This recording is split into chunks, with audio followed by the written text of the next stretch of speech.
This movie is one part Midsummer, one part Get Out, one part Us, and all parts A24. Also, if you're new here, hi, I'm Drew. I'm obsessed with horror and I love talking about it.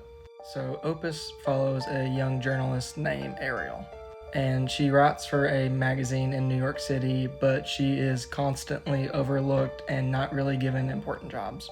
And then one day a rumor comes out that the biggest pop star in the entire world named Alfred Moretti has come back after being gone from the public spotlight for 30 years.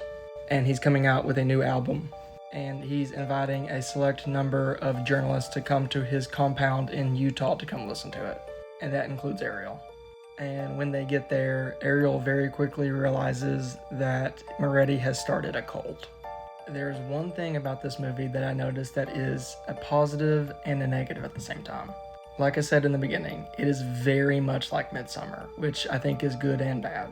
It takes a lot of its visuals and concepts from Midsummer, but I also think it tends to lead it to be slightly unoriginal because it's so familiar. I do think that Ayo Edebiri as Ariel and John Malkovich as Moretti are the two leading stars in this movie. And while this movie is very familiar and good in bad ways, I did find myself really enjoying it.